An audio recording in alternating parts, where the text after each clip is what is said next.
So we continue to read from Srila Prabhupada's Transcendental Diary by Hari Sori Prabhu. Prabhupada speaks now. Pritivite achayati nagaradi grama, Chaitanya Charitamrita Antyalila 4:126.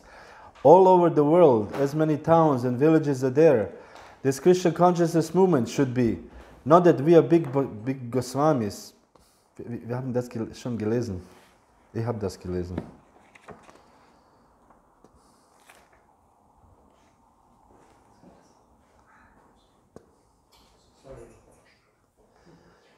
Okay, ich denke, das, ja. Okay, so wir sind hier ungefähr. The day's main program was held on a circular lawn at the front of the house at 7 p.m. and was attended by a fairly selected group of about 80 businessmen, scholars, and local dignitaries and their wives.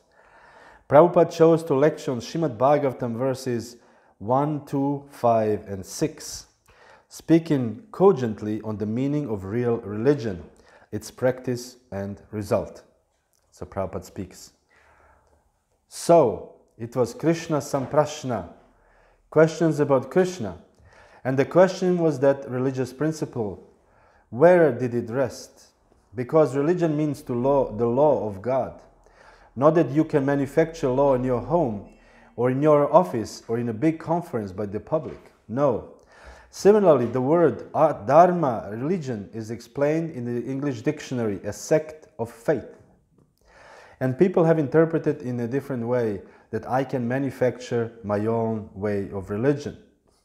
It is going on very strong nowadays by some missionary sect, Yatamat Tatapat. That means as many ways there are, they're all perfect. That somebody said that to cut throat is my religion, that is also accepted. Unfortunately, we know in the past, in the previous, especially the Middle Ages, this was it. You know, I accuse you of being a witch, and I burn you because I'm the hand of God. This is what happens with the clergy or the priests. They take too much power for themselves, and they think they start believing that they're actually not different from Krishna. This is as Prabhupada says in the Chaitanya Charitamrita, this is the last snare of Maya.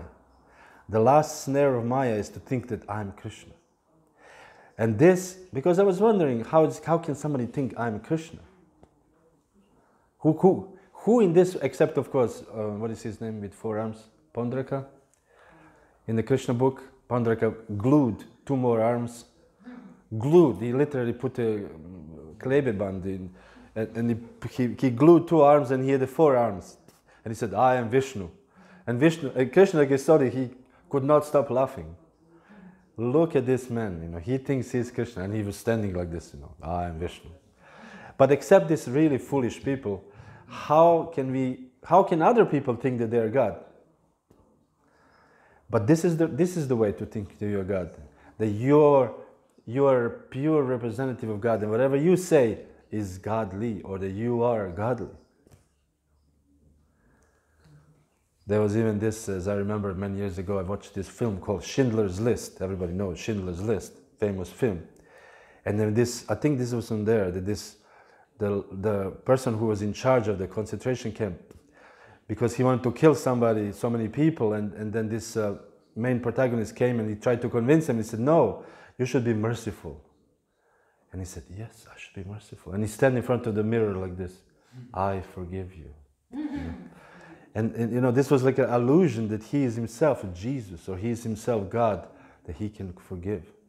You know, so people can think this is called illusion, last snare of Maya. So when the clergy or the brahmanas or the priests, they think that they are faultless, whatever we say is not different from Krishna, whatever I do is not different from Krishna, then this is Maya, that this is illusion. And so we see here, Prabhupada says here, somebody can cut throat, and this is religion. And we know in the past, so many religions, they come and they say, this Hinduism is terrible religion, let's kill them all. They don't deserve to live. Shishinitai. Gonitai ki jai, Vijay Garanga Dalnitai. But Krishna consciousness, fortunately, is not and should not be like this. Because we know that everything comes from Krishna and that we are just puppets in Krishna's hands. Srila Prabhupada prayer on the Jaladuta when he was arriving at the Boston Harbor, he said, I am just a puppet in your hands. Please make me dance, make me dance, make me dance as you like. So Prabhupada did not think of himself, yes, I am actually pure representative of Krishna, I am Shakti Vaishya Avatar, so therefore whatever I say has to be done. It is not so. So we have to have this attitude. This attitude has to be there. This attitude, in this way, we can preserve the original, you can say, Shakti of Krishna. Otherwise, the Shakti of Krishna will be distorted if it's tainted with modes of passion and mode of ignorance. Our Shakti will be distorted. And we see in the past that this is possible, to be distorted. So therefore, we should be very attentive. So, Prabhupada said, but this is not religion. Religion means dharmam tu sakshat bhagavat pranitam, what is spoken by the Supreme Personality of Godhead, or what is ordained by the Supreme Authority, that is dharma. Therefore, in the next verse it is explained, Savai pumsam paro dharmam yato bhaktira dokshaje ahaitoki apratihata yayatma suprasidati. If you want actual peace, atma suprasidati, then you have to accept paro dharma. Para means supreme or superior. There are two kinds of dharmas, para and apara. Apara means this material world. There are two natures, one spiritual nature and one material nature. People do not understand what is spiritual nature. Maharaj, would you like to comment on anything? Anybody? Anything? So it's. I was thinking when this demon put two arms on himself to make himself appear like the lion or something, Krishna killed him. Yes. I mean, it's the biggest sin one can commit, to declare oneself God. Yes. And originally this was chopped off the head. So it was not like nowadays. There's so many people who think like that. Yes. Even in Bhaktivinoda Thakur pastime, when this, what is Bira Chandra, whatever his name was, he thought that he is God himself, he is Vishnu, and he asked people, villagers, to bring him their daughters and their wives to dance in rasa dance. He wanted to dance with the girls, because he is Vishnu after all, and every girl is his gopi. And the poor villagers, they actually did this. So when Bhaktivinoda Thakur came and said, no, this is wrong. This is very much wrong and you should be punished. And of course, because this yogi had a mystic power, and he had, immediately his whole family got fever, like heavy fever. And everybody thought that their family will die, the children will die. And Bhaktivinoda Thakur said, no, let everybody die, but we cannot accept that somebody claimed that he's Vishnu. This is not possible. Only Vishnu is Vishnu. Only Krishna is Krishna. We learn in the Bhakta program. Vishnu Tattva. Vishnu Tattva is Vishnu Tattva. We cannot enter artificially to become Vishnu Tattva. It's not possible. So then they cut the hair of the yogi, and the yogi they put him to jail and so forth. So it's punishable, yes, Maharaj. And he died soon after he died. So, this was now we are reading from Srimad Bhagavatam 4.29, 52, Narada Vacha. Om Namo Bhagavate Vasudevaya.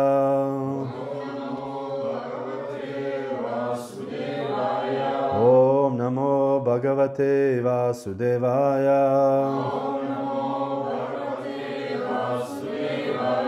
Om Namo Bhagavate Vasudevaya.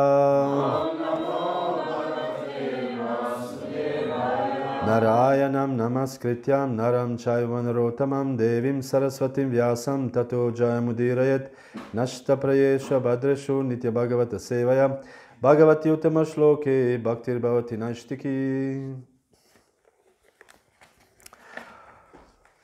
Narada uvacha Narada uvacha Prashna evam hi sanchino Prashna evam hi sanchino Bhavata purusharshava Bhavata purusharshava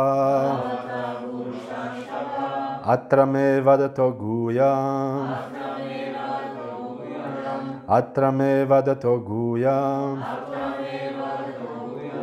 Nishamaya sunishchitam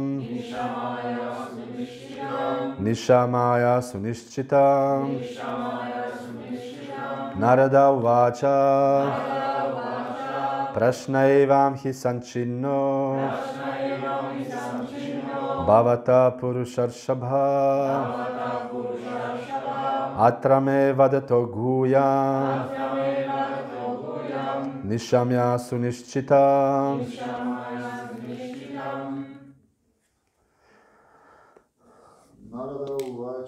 Narada uvacha Prashna evam hi sanchino Narada uvacha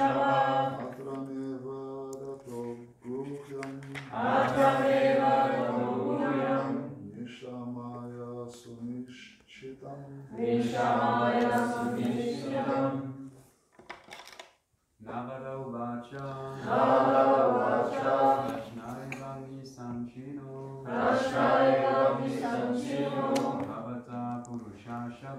Bhavata purushashava Atrame vadato guyam Nishamaya sunishitam Narada uvacha Narada uvacha Prashna evam hi sanchino Bhavata purushashava Atrame vadato guyam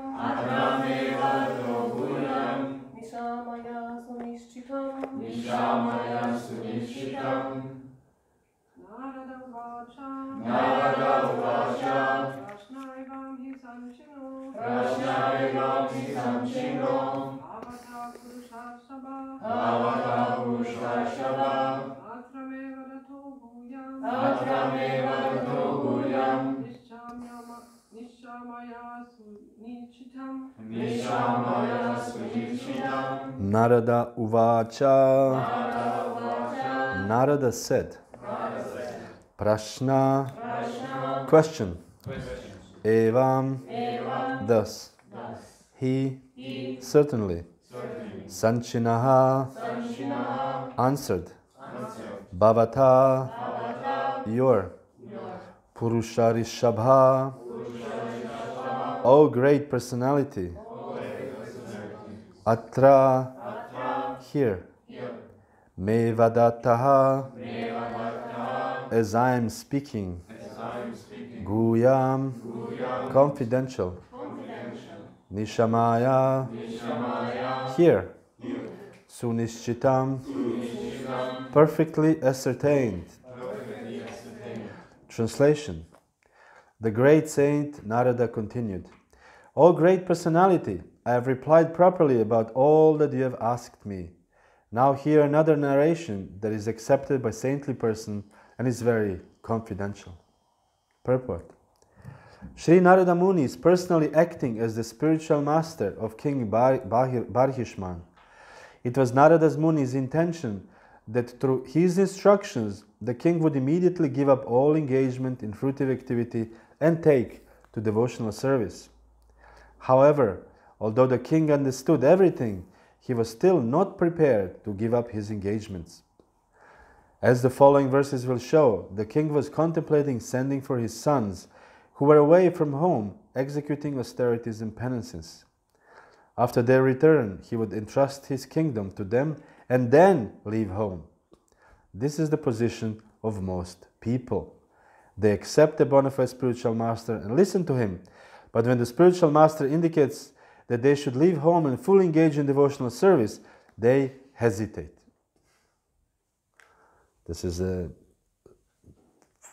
quite few examples in our history of Gaudiya Vaishnavism. There was one, Prabhupada was saying, there was a Swamiji, can you show us some miracle? And he said, yes, here's a miracle here, but you can also be part of the miracle, stay here and join the movement. And I said, no, Swamiji, I'm very busy.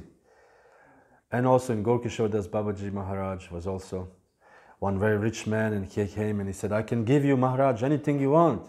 Because we know Gorkishore Das Babaji was staying in a very unsavory places, in the toilet, next to the toilet, latrine. It was very smelly because he didn't want people to come to disturb his chanting.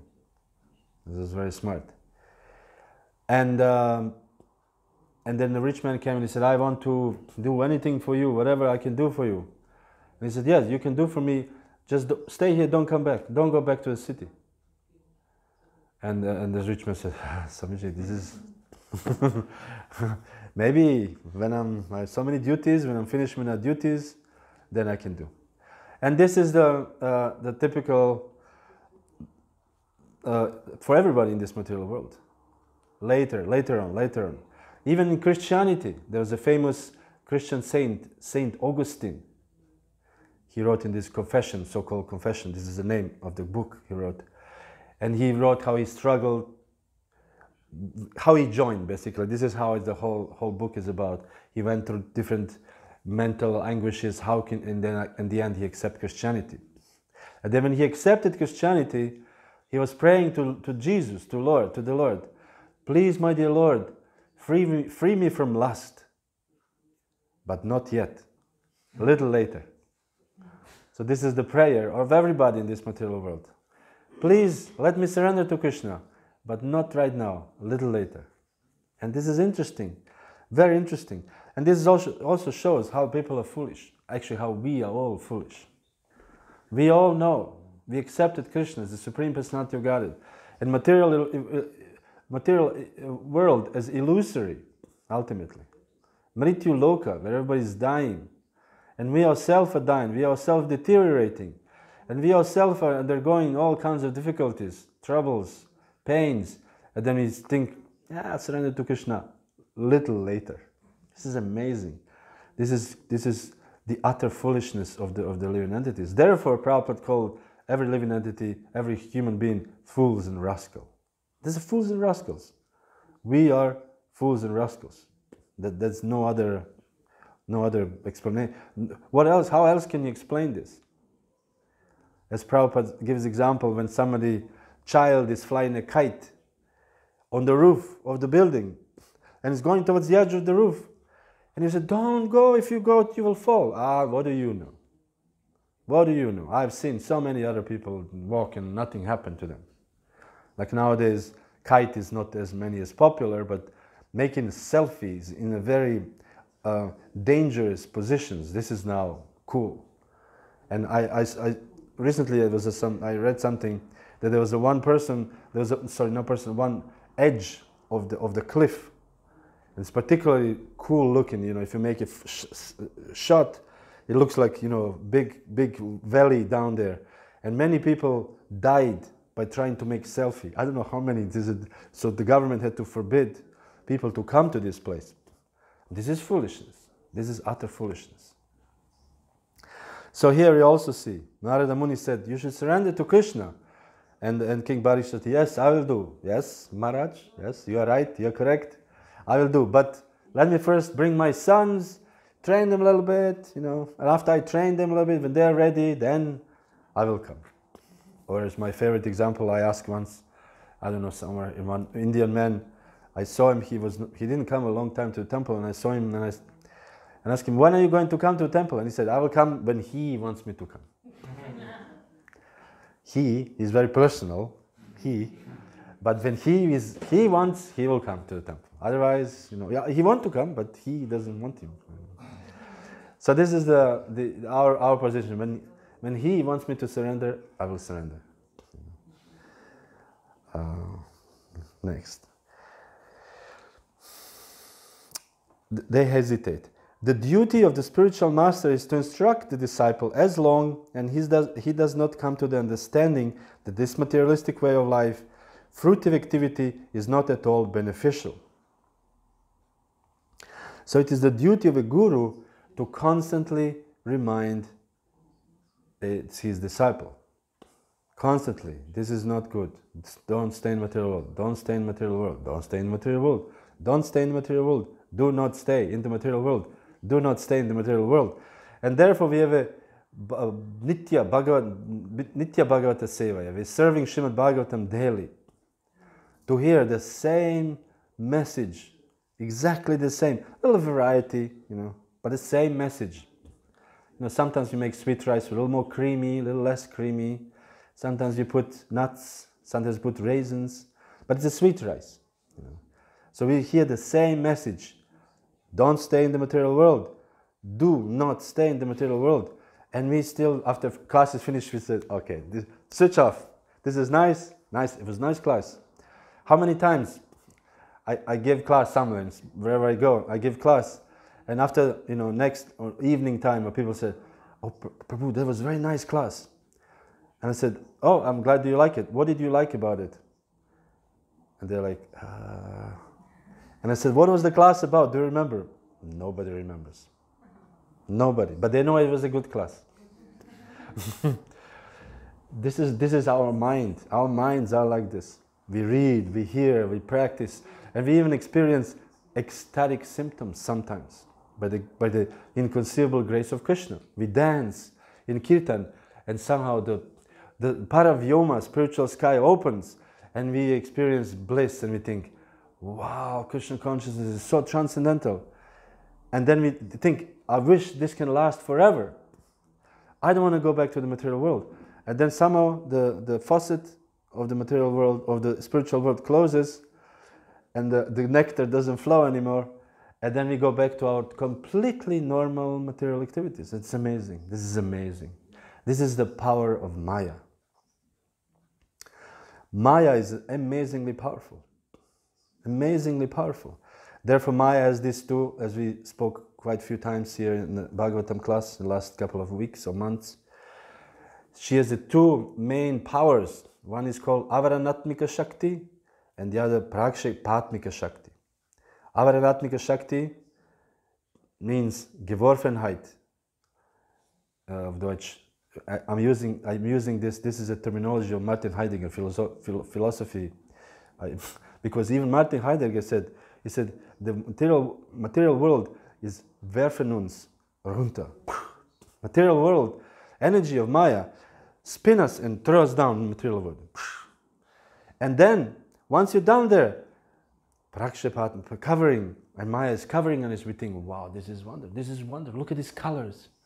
Like this kaleidoscope. Nowadays, of course, this is ridiculous, but when I was very, very young, they had this kaleidoscope. You know this kaleidoscope? Yes.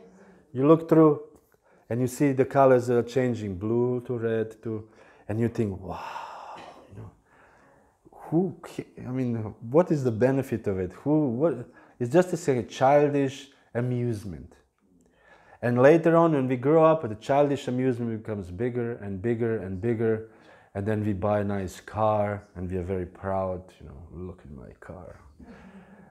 I was not recently, 10 years ago, 15 years ago, I went to my homeland, and I wanted to revive where is everybody, and so on and so forth. So they show me on Facebook, this person is there, this person is there, and they show me one person, and he had mostly his car. He bought a new car, and he's standing next to the car like this, and next to the car like this, and he's driving the car and washing the car. I was thinking, wow, this is his achievement in life.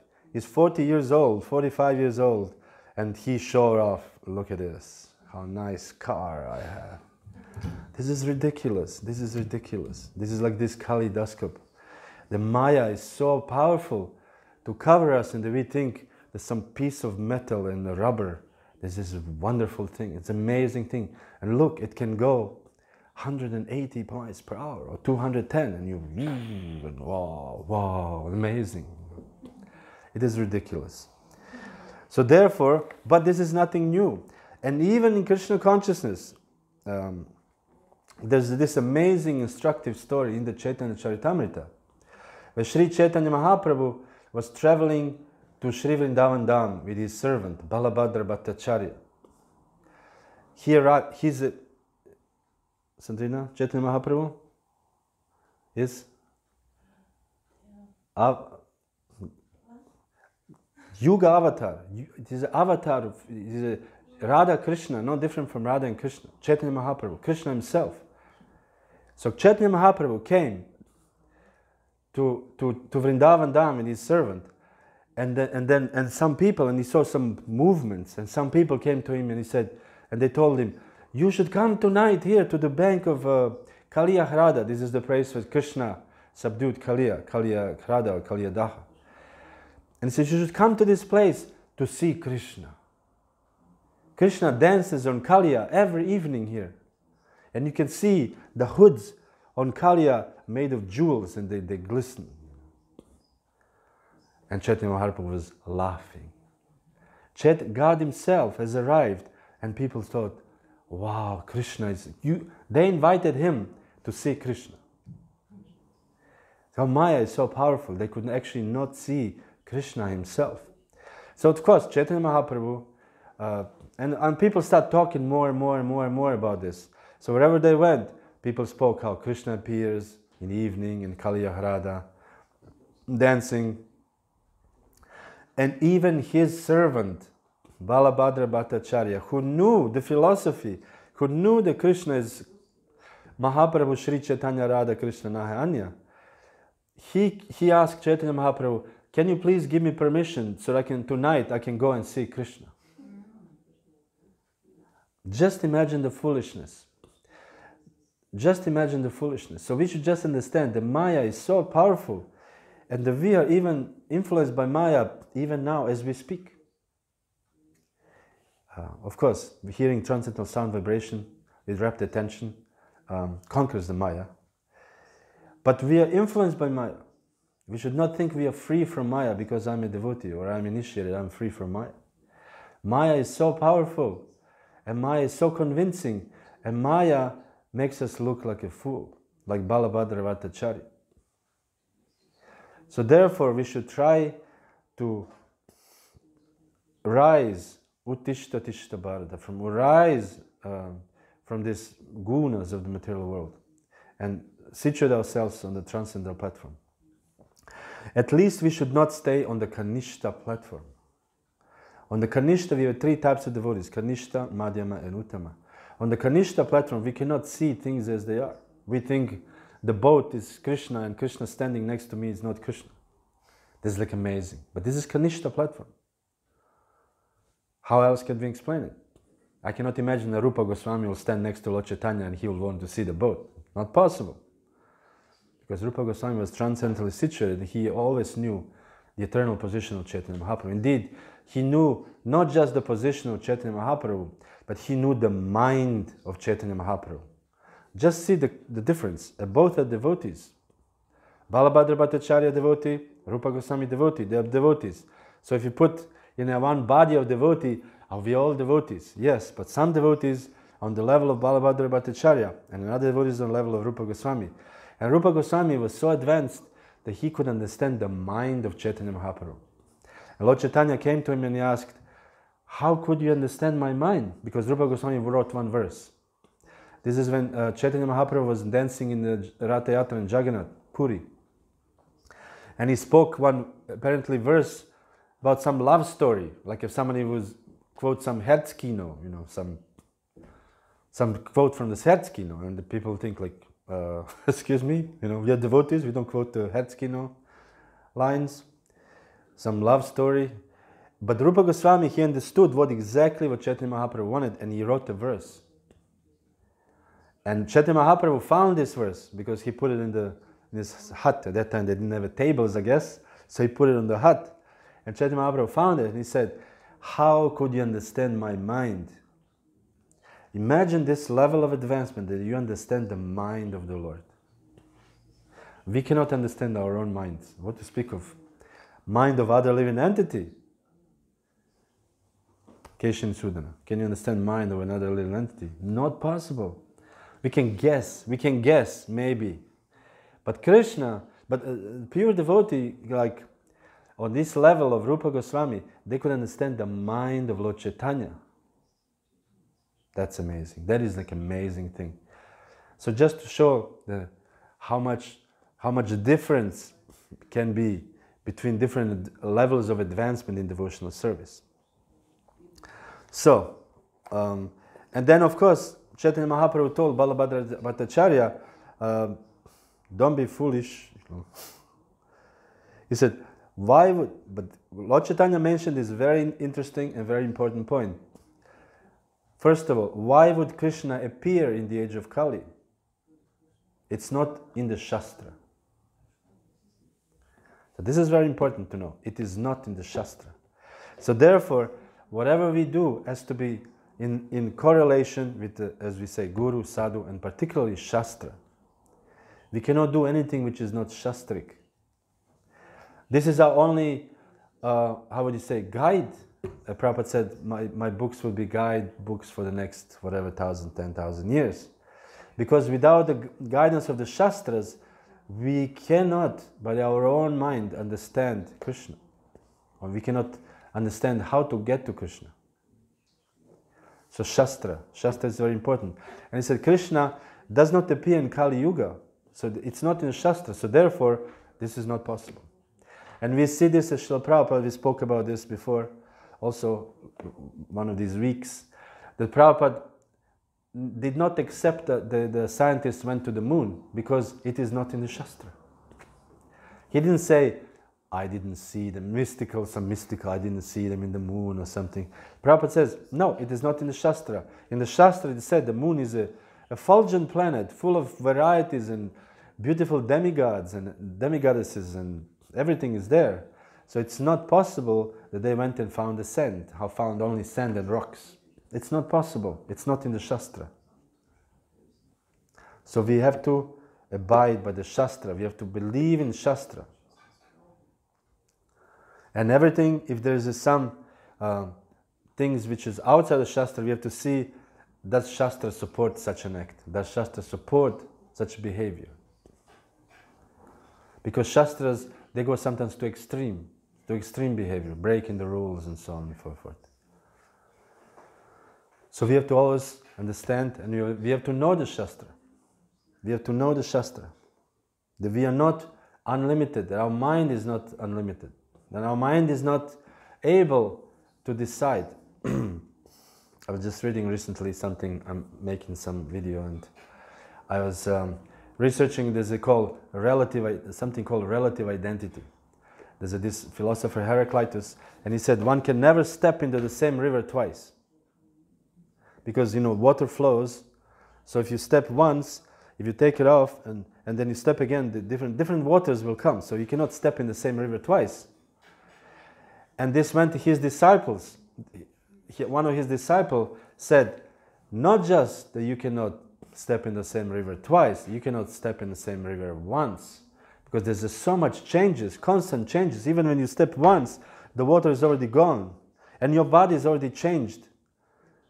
So everything is changing, and therefore everything is relative. And we have this nowadays, actually the whole philosophy of the materialists nowadays is this relativity. Everything is, it doesn't matter, because everything is temporary, we just do it.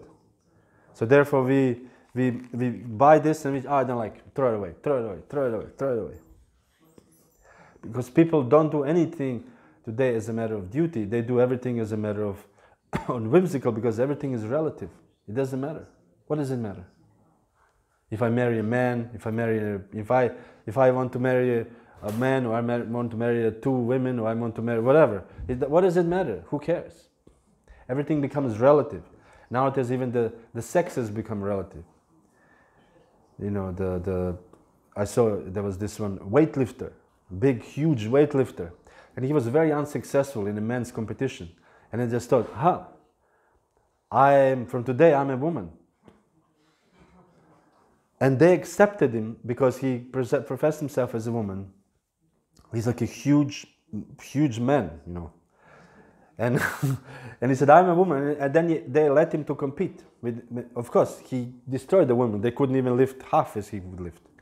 Because he's a man. He has bigger muscles, bigger bones. But he's accepted. So because everything is relative. Sex is relative. They call it fluid sex. Relative, changeable. Just like this. We can change, or I can be man, I can be woman tomorrow. Maybe, if I like, I can be something else. Or they call it now this they, or whatever, you know. Not anymore he or she, but they. And so many craziness. But this all comes from this philosophy of relativity. Everything is relative. So therefore, we have to follow Shastra, which is not relative. Shastra is very conclusive. This is also popular nowadays. Even I saw among some devotees to say, you know, nobody can claim the absolute authority. Doch, we claim absolute authority. Shastra claims the absolute authority. We have to have this faith. The Shastra is not relative. Shastra claims the absolute authority. Shastra is not changeable. Shastra is not negotiable. Shastra is not a suggestion. We read something, what Prabhupada said, it could be, maybe. No, it's not a suggestion. Shastra is an absolute statement that we have to follow. Shastra is a manual how to get out of the material world. If we don't follow manual, then we're very difficult to get out of the material world. If you buy a very complicated machine, and you say, oh, let me figure it out myself. How about this red button? We don't do this. There's a manual. Or there are people who go to school to be educated how to operate this machine. So then you invite them, the expert, and the expert comes and says, oh, okay, you see this on page 67, there's this. And they know everything. And then you put the machine, works very perfectly. So this is Srimad Bhagavatam, this is Shastra. We follow the Shastra as an absolute statement, as a manual, and for us it will be easy to get out of this quagmire, of this madness of the covering of the material energy. And therefore, we need a person who is called Guru, spiritual master. As we see here, that Narada Muni is a great spiritual master, and he told him, King, get out of this. And King said, maybe I'll get, maybe I'll not. I will later. But as long as spiritual master sees the disciple has not understood, just pushing and pressing the same thing. Srila Prabhupada says here,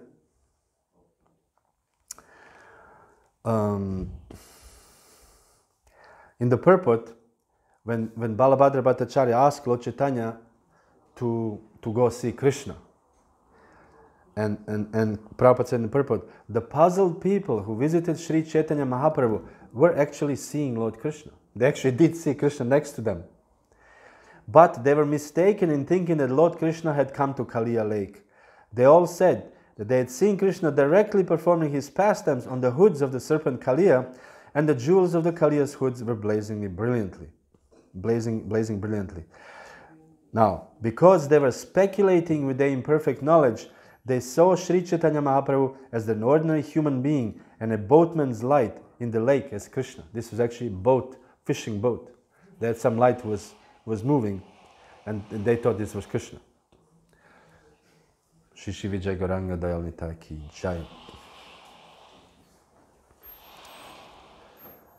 So, one must see things as they are through the mercy of a spiritual master. Otherwise, if one tries to see Krishna directly, he may mistake an ordinary man for Krishna or Krishna for an ordinary man.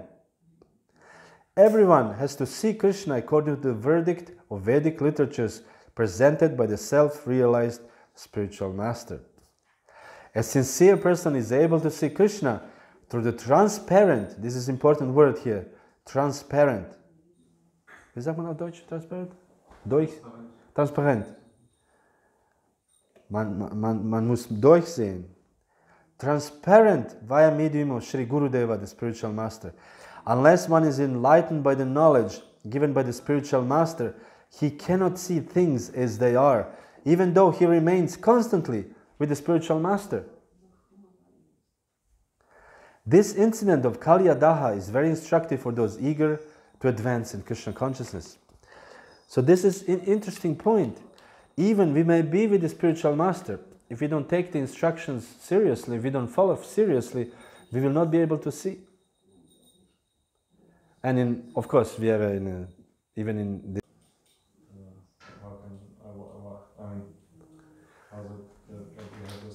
Yes, I asked these questions once to Virabahu Prabhu in Venezuela. How can one know? Today is as Devamrita Maharaj calls it, highly pluralistic society in ISKCON, and we have so many different, spiritual masters, spiritual leaders, and we have quite few different opinions. We have all the way from the left, liberal opinion, to the middle, to the little bit, and then we have all the way to the right, extreme, fundamentalist, one can say, opinions. And they all claim we follow Srila Prabhupada. And there they quote, here it is, Prabhupada says there, Prabhupada says there. So I asked him, how can I know myself? How can I know what should I follow? What's right, what's not right? And he said this very, very, instructive point which I follow even nowadays. And this is, you have to have one ultimate opinion. You. Not just, we don't speak about ISKCON, we this, we that. But you have to have your final opinion.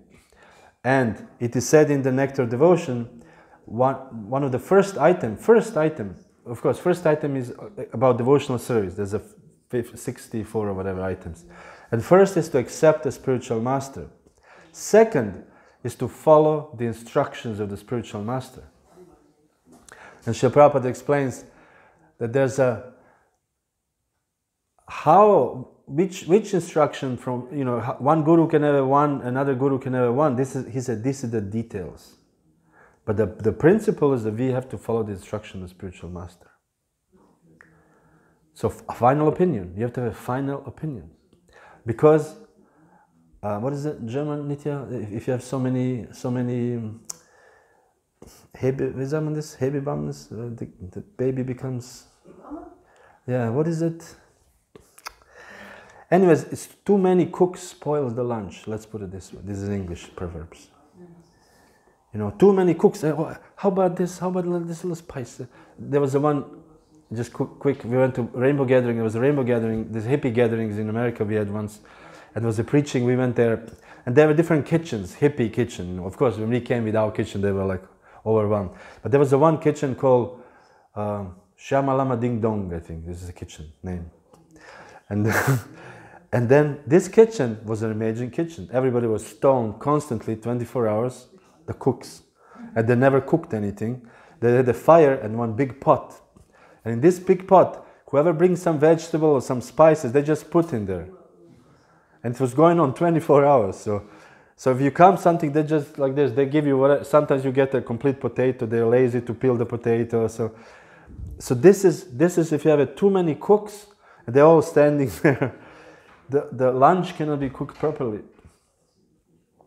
So therefore we have to have one cook, and one cook may be different than the other cook. One cook may cook more like spicy with chilies, because the Guruji likes chilies, and you cook for the Guru who likes chilies. And the other Guru said, chilies is more the passion, I don't like to eat chilies. And the other devotee cooks for the Guru without chilies. So both are doing the same. They're following the instructions of the spiritual master, bona fide spiritual master, and both are serving Krishna. So therefore, this is the answer. Of course, it's more complex than that. But for us personally, for me personally, I want to have one ultimate opinion. And I follow this opinion, and I do not care about the whole world if anybody says differently. I'm following the instructions of my spiritual master. Yes? But you see the disciples of Srila Prabhupada, they also, I don't know if they interpret his teachings in a little different way. They are also some more preaching more liberal, some more conservative. Yes. So for us as disciples of the disciples of Srila Prabhupada, is the Vani we should follow then Srila Prabhupada's instruction ultimately, or as a disciple of a certain spiritual master, I have to follow this spiritual master? Yes, this is a little. Let's say my spiritual master is liberal, but I want to be conservative, for example. Yes. So this is, I did not want to go there with his answer because he asked me once. Maharaj, would you like to? Can you repeat the question? The question was, as all disciples of Srila Prabhupada follow Srila Prabhupada, I mean gurus, they are following Srila Prabhupada, but some follow in a, let's put it, liberal way, some in a less liberal way, some in a more conservative way, and all following ultimately Srila Prabhupada. And what for a granted disciple who want to follow a certain guru, but this disciple is reading the Shastras, and in the Shastras, from the Shastras, Prabhupada's words, the disciple concludes, I want to be a conservative, because this is what I read from Prabhupada's books. But in reality, my guru is very liberal. So this is an incompatibility. It's happening. That's happening, yes. So the answer is very, very complex and very difficult and very personal also. But in general, to add to this what I just said about following one ultimate opinion, we have to, this ultimate opinion is always supported by the Shastra. We again go back to the Shastra. Guru, Sadhu and Shastra. Sadhu also means devotees we really like. I have several devotees, 2 maybe, or 1, that I really, really like. So this person is not my Shiksha Guru, but I accept him, as the Christian said, I accept Jesus as my heart, as my Lord and Savior. I accept this devotee as my Shiksha Guru in my heart, and I follow, I listen to lectures and everything, but this, officially I'm not a Shiksha disciple. So Guru, Sadhu and Shastra. And according to the Shastra, what I read personally, and what my realization is, in a mature way, as much as possible, and supported by the sadhus and supported by Guru, I make my own judgment. Because ultimately, as Prabhupada said, we have to be independently thoughtful. We are not sheep. We are not sheep. And our movement, the GBC, is over the gurus. So when they see that somebody's too off, he has to listen to the GBC. Harvard established the GBC as the ISKCON watchdog. Yes. These are Sometimes somebody goes. This is talking about the extreme. Goes off, and he has to be corrected by the GBC. Yes, in the extreme situations, yes. Yeah. But we are talking not so much extreme, more like.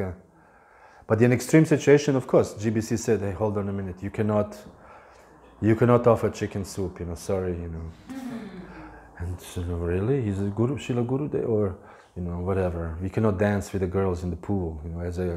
It's not happening.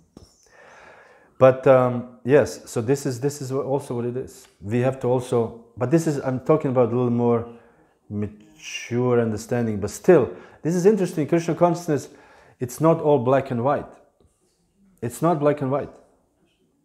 I was again reading some research, and there was one American philosopher, whatever, he was writing about Hinduism, and he said, in the Hinduism, it's very difficult to be heretic, because there's so many different ways and so many different things that it's very difficult to find out where is the beginning and where is the end.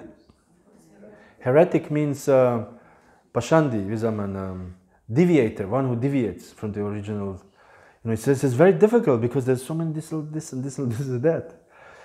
But because in the West, people cannot understand that it can be also left and can be right. Achintya Veda Veda Tattva. They cannot understand. It's difficult to conceive this. For them is, you are Christians or you go to hell. That's it. There's no, this is so black and white. This is so gross, with the, it's like cutting bread with a hatchet, It was easier when Parvati was there. It was much easier. It was much easier when I joined. It was so easy. When I joined, there was one thing. There was a brahmachari ashram, and few grihastas lived outside, but mostly everything was within the temple. There was book distribution and preaching, and that was it. And we opened a preaching center. There was no even thinking. We just go out, distribute books, bring people, preach, finish. And everybody was thinking like this. GBC was thinking like this. The senior devotees, sannyasis, the lectures were all about preaching, book distribution. The Sankirtan newsletter, we read like monthly Sankirtan, weekly Sankirtan newsletter, whole temple comes, we read the Sankirtan newsletter. There was like a big event.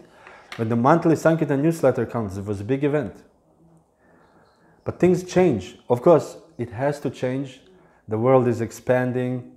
I mean, the ISKCON world is expanding vastly nowadays.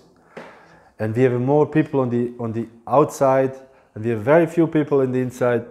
And so, there are different also philosophies. You preach to the one, you preach to the others. And then we have the Indian congregation, then we have a Russian congregation, they have their own preaching. The Indians, they have their own preaching. So it's a highly pluralistic society. And it's becoming more and more, it will become more and more. So how to find yourself in this jungle, it's not easy. It's not easy.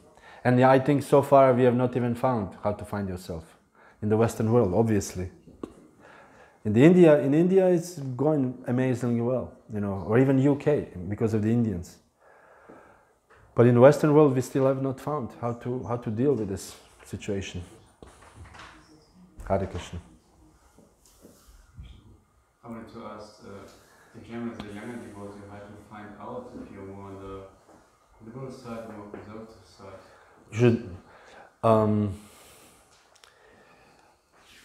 Well, you ask this question that already implies that.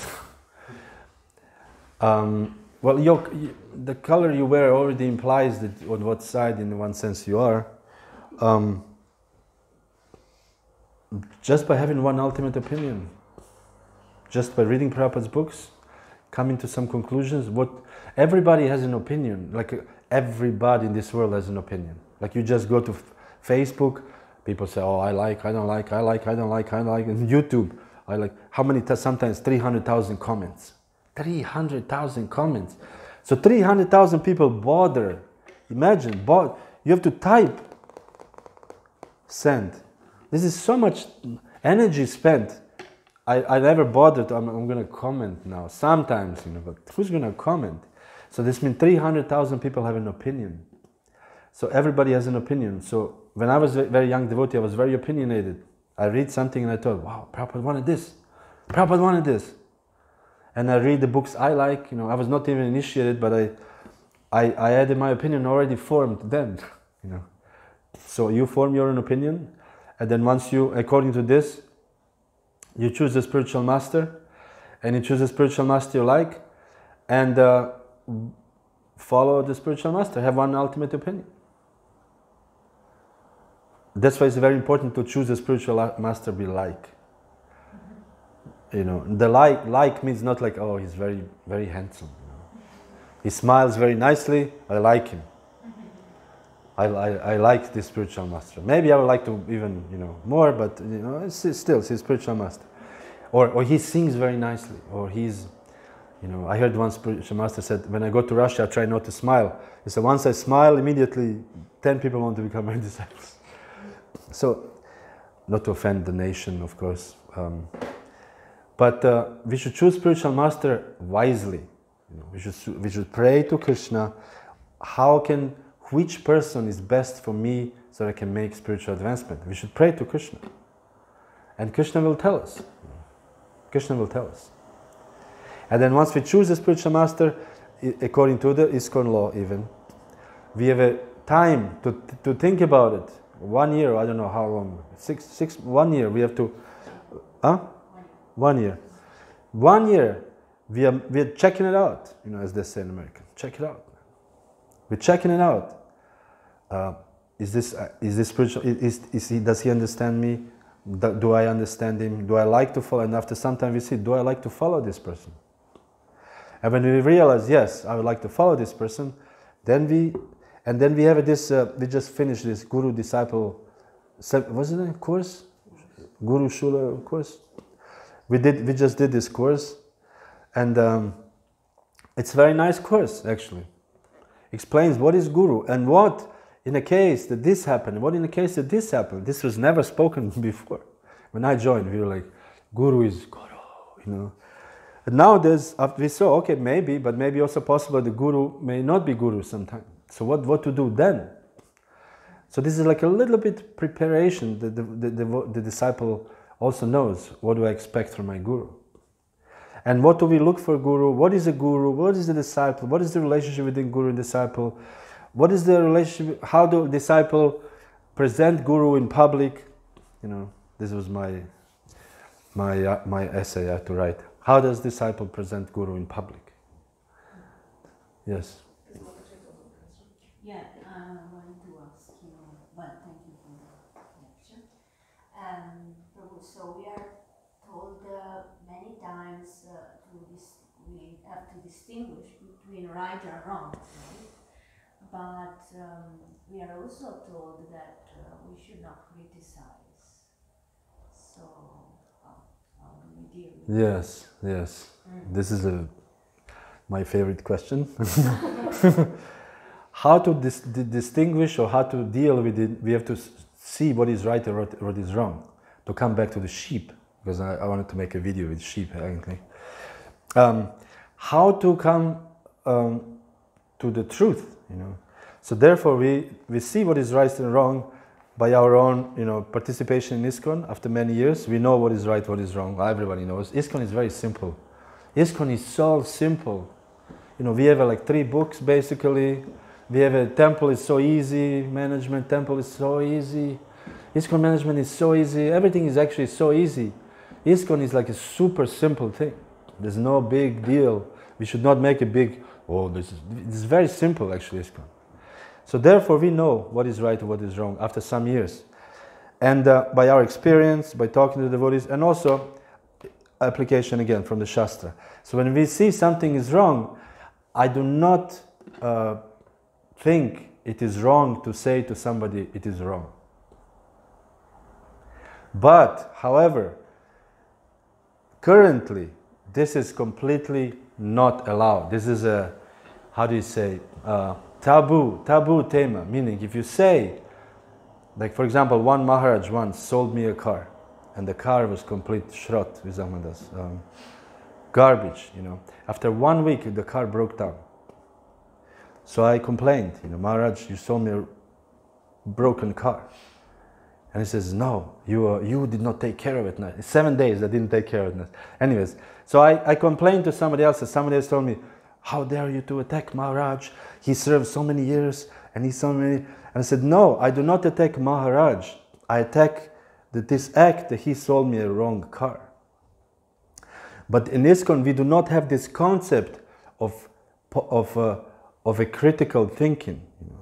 You're not allowed, at least not as I know, maybe in some places are, you're not allowed to critically think and to say things aloud.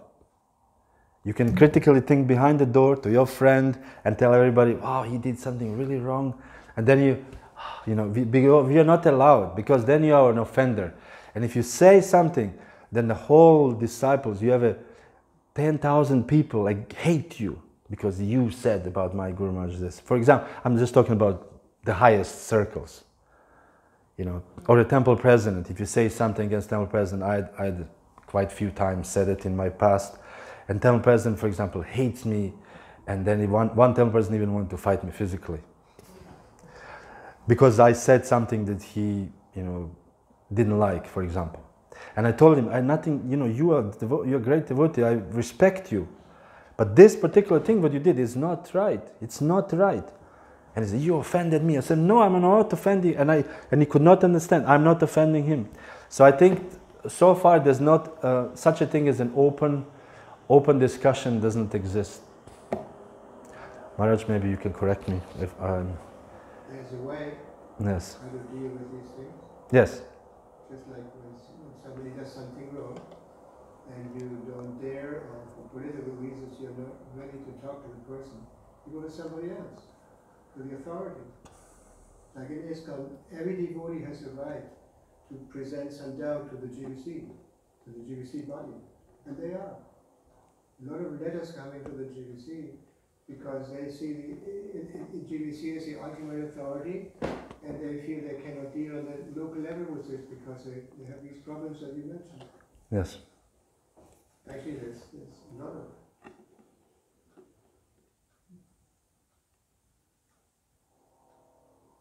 Like for example, sannyasi has a problem.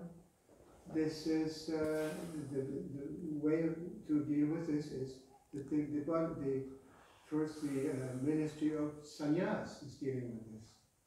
Only those who are confidential with that person talk to him about this problem. It's not that there's a wall and we just lost to ourselves.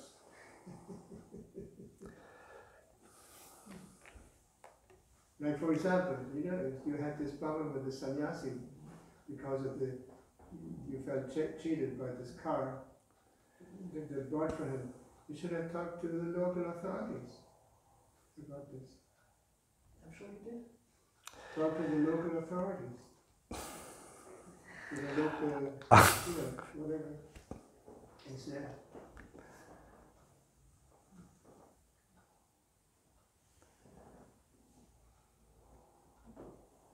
Yeah, this person should be talked to because, like I told you, Prabhupada wanted the GBC to be the watchdog. Watchdogs. Yeah, watchdog. And if you don't get the attention from the local GBC, then you go to the regional GBC body. And if you don't get you're not satisfied with that, then you go directly to the GBC. And the GBC body is obliged to deal with this if there's no solution on other platforms.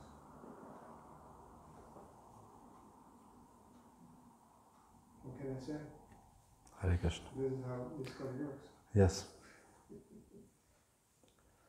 Somebody might have some bad experience, but that doesn't mean that the laws are not there. The laws are there, but maybe sometimes... We have a whole constitution in this way. Yes, maybe sometimes in practice it's a little bit different.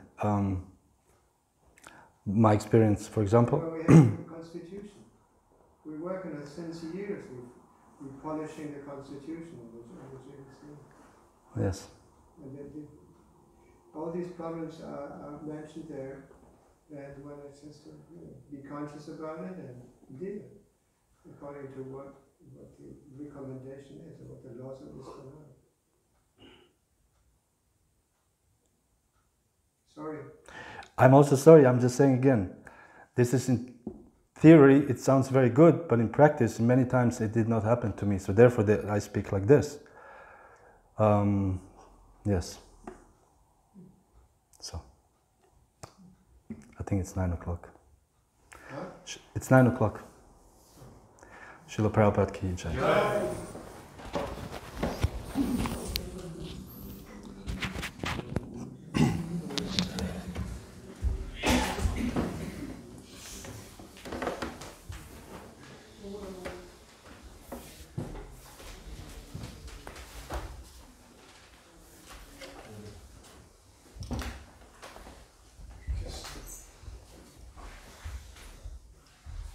Ready for the next one?